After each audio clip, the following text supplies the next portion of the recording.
بلند ہو, سبحان اللہ. اللہ اس کا اور بھی رتبہ بلند ہو جس نے ہمارے گھر کو خدا خانہ کر دیا. یہ پورا علاقہ آج خدا خانہ بنا ہوا. اور کیا مانگتے ہو اور میرے پاس کچھ نہیں؟ کیا مانگتے ہو اور میرے پاس کچھ نہیں؟ ایک دل تھا وہ بھی آپ کو نظر آ رہا ہے. آپ لائے تھے, مبارکباد ہیں. پہلے بہت زیادہ رجحان نہیں تھا. بچے میرے پاس آئے تھے کہ ایسا 3-4 روز پہلے ہی کی بات ہے. تو دل اتنا چھوٹا ہو چکا ہے جلسوں سے ایک رسم بن کے یہ جلسہ رہتا ہے. کچھ مخلصین ہیں وہ کچھ رقم دے دیتے ہیں, اور کچھ فن کے ماہرین ہیں وہ اسٹیج پہ اپنے فن کا مظاہرہ کرتے ہیں, داد و تحسین لیتے ہیں, پوری کوشش کرتے ہیں کہ اللہ کے رستے سے بھٹکے ہوئے بندوں کو اللہ کی طرف بلایا جائے. لیکن آج کے اس دور میں کچھ حاصل نظر نہیں آتا. عمومی طور پہ لگتا یہ ہے کہ ابھی کے جو کتب ہیں, دہلی میں ایک بادشاہ کا آنا ہوا, گھر دے گی کیا؟ تو بادشاہ نے دیکھا ہر طرف شانتی ہی شانتی ہے. حضرت جی, بادشاہ نے دیکھا کہ پوری دلی میں, دلی سے تشریف لائے ہیں, پوری دلی میں امن ہے, شانتی ہے, خاموشی ہے, سب لوگ شانت ہیں, کہیں کوئی انتشار نہیں, کہیں کوئی خرافات نہیں, کہیں کوئی اتھل پتھل نہیں. تو اس بادشاہ نے ایک درویش سے پوچھا کیا بات ہے, دہلی میں کہیں انتشار نظر نہیں آتا, کہیں بے چینی اور اضطراب اور بے قراری نظر نہیں آتی؟ تو اس درویش نے کہا کہ دراصل ابھی انتظامیہ جس قطب کے سپرد ہے وہ بہت ٹھنڈے مزاج کے, وہ بہت شانت. ایک بات تو اس جملے سے آپ پہلے یہ نوٹ کر لیجئے کہ سارا انتظام حکومت ہند کے ہاتھ میں نہیں ہے. نہیں ہے, بے شک بے شک بے شک بے شک. سارا نظم حکومت ہند کے ہاتھ میں نہیں ہے, بلکہ اللہ تعالیٰ نے اصل انتظام اپنے قطبوں کے ہاتھ میں دیا. کیا بات ہے, حق ہے, حق ہے, بے شک. ان کے ہاتھ میں انتظام ہے. اب رہ جاتی ہے بات یہ کہ جو اتھل پتھل ہم دیکھ رہے ہیں, ابھی موجودہ صورتحال جو ہے وہ مسلمانوں کے لیے بہت اندوہناک ہے, مسلمانوں کے لیے بہت تکلیف دہ ہے.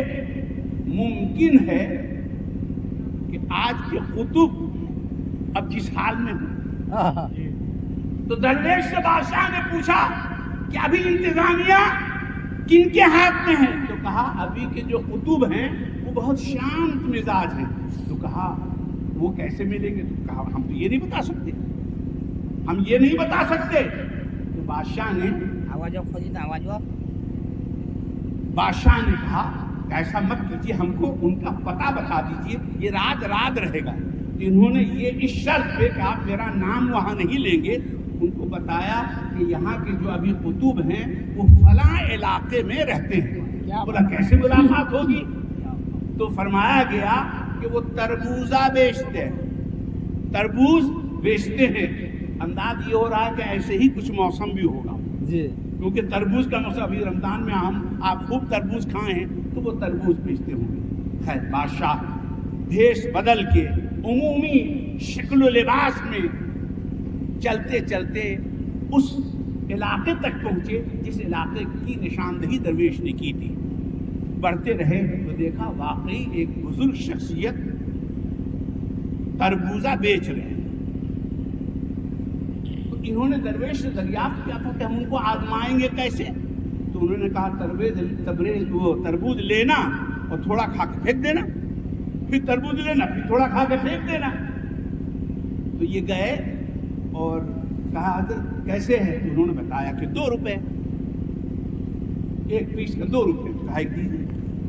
انہوں نے تربوز تراشا، ان کو دیا، انہوں نے ہاتھ میں لیا، منہ میں ذرا سا چبایا، چھی چھی چھی یہ تو بیکار ہے، اس کو پھینک دیا، کہا یہ تو بیکار ہے، آپ تماشا کرتے ہیں، اس میں تو کوئی مٹھاس ہی نہیں، اس میں تو کوئی لذت ہی نہیں ہے، دوسرے دو۔ پھر انہوں نے تربوز تراشا، پھر دیا، پھر بادشاہ نے منہ میں لیا اور پھینک دیا، یہ بھی بد مزہ ہے، کوئی ذائقہ نہیں اس میں، دوسرا تیسرا دو۔ تو پھر اس نے پھر تیسرا دیا، اس طرح سے 5 مرتبہ انہوں نے تربوز دیا اور انہوں نے منہ میں لیا اور ایک تربوز جو آخری والا تھا وہ کھایا، باقی پھینک دیا۔ کہا کتنی رقم ہوئی؟ تو بولے 2 روپے کے حساب سے 5 تربوز کے 10 روپے ہوئے۔ یہ تو کوئی بات نہیں ہوئی، یہ 4 تربوز آپ کے پڑے ہیں پھینکے ہوئے، ایک تربوز ہم نے کھایا، یہ 2 روپے آپ لیجیے۔ تو اس قطب نے کہا کوئی بات نہیں، کوئی بات نہیں، آپ 2 ہی روپے دیجیے اور آپ تشریف لے جائیے، چلے آئے۔ سال 6 مہینہ کے بعد پھر وہی بادشاہ دہلی آتے ہیں، اب دیکھتے ہیں دہلی کا بالکل رنگ بدلا ہوا ہے، ہر طرف سناٹا تو ہے لیکن ہر انسان اس وقت باادب اور محتاط ہے، اب وہ منمانی نہیں ہے۔ پھر اسی درویش سے بولے کیا بات ہے بھائی، دلی کا رنگ بدلا ہوا ہے بالکل۔ انہوں نے کہا ابھی جن کے ہاتھ میں انتظامیہ ہے وہ بہت سخت ہیں، بہت کٹر ہیں۔ بولے وہ کہاں ملیں گے؟ انہوں نے کہا نہیں بتاؤں گا نہیں۔ پھر انہوں نے بہت زور لگایا تو کہا ٹھیک ہے بتا دیتا ہوں، وہ فلاں محلے میں ملیں گے۔ کیا کرتے ہیں؟ تو کہا وہ شربت بیچتے ہیں، شربت بیچتے ہیں۔ چلے گئے، بادشاہ سلامت گئے اور جانے کے بعد انہوں نے سلام کیا، وعلیکم السلام، اس کے بعد شربت مانگا، شربت دیا انہوں نے، اور اس کے بعد انہوں نے منہ میں لیا اور پھینک دیا۔ کیا اس میں نہ مٹھاس ہے، نہ اس میں خوشبو ہے، نہ اس میں لذت ہے، یہ بھی کوئی شربت ہے؟ دوسرا گلاس دیا، انہوں نے دوسرا گلاس بڑھایا، انہوں نے منہ میں لگا کے پھینکا ہی تھا کہ ادھر سے انہوں نے ایک تماچا رشک کیا۔ کہا پہلے والا قطب سمجھا ہے کیا؟ پہلے والا قطب سمجھا ہے کیا؟ 5 بار لے کے پھینک دیا تھا۔ معلوم یہ ہوا کہ جو اللہ والے ہوتے ہیں ان کی نگاہیں وہ بھی دیکھا کرتی ہیں جو ان کے نگاہ کے سامنے نہیں ہو۔ نعرہ تکبیر، نعرہ رسالت، نگاہ اولیاء کرام، نگاہ بزرگان دین، نعرہ تکبیر، نعرہ رسالت، سبحان اللہ سبحان اللہ۔ نگاہ یار کسے آشنائے راہ کرے، وہ اپنی خوبی قسمت پہ کیوں نہ ناز کرے، اور غمِ جہاں سے کسے ہو فراق کی خواہش، وہ ان کے درد محبت سے ساتھ بات کرے۔ جس نام سے آپ نے منسوب کیا آج کے جلسے کو، کوئی خط و کتابت نہیں، ابھی 3-4 دن پہلے تو پروگرام بنا ہی ہے، تو کہاں سے خبر ہوتی؟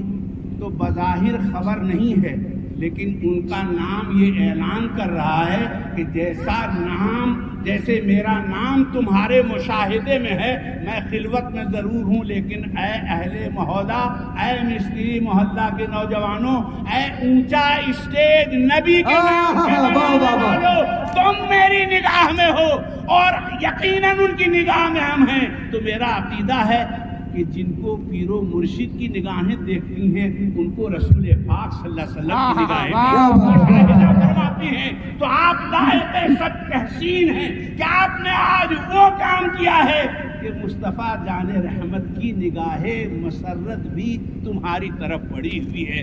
تقریر کرنا مقصود، بیٹھنے میں دشواری ہو رہی تھی، عزیزی معین نے کرسی دے کے زبردستی ہم کو بٹھا دیا، حالانکہ اسٹیج کے اس کے خلاف ہے، یہ ادب کے خلاف ہے کہ ایک آدمی کرسی میں بیٹھا رہنا ضروری ہے، تو نیچے بھی بیٹھ سکتے تھے، مگر بہرحال انہوں نے دے دیا۔ تو تقریر کرنا مقصد نہیں تھا، لیکن سب لوگ اسٹیج کی بات کر رہے تھے، تو یہ اسٹیج باعث داغ نہ ہو مستری محلہ کے لیے، بلکہ باعث عز و شرف ہو اہل مستری محلہ۔ انہوں نے نبی کے نام پہ اسٹیج کو بلند کیا ہے، جس اسٹیج سے نبی کے نام کو ہم بلند کرنا عام اسٹیج کے حساب سے پسند نہیں کیے آج، ویسے ہی اے مستری محلہ کے نوجوانوں،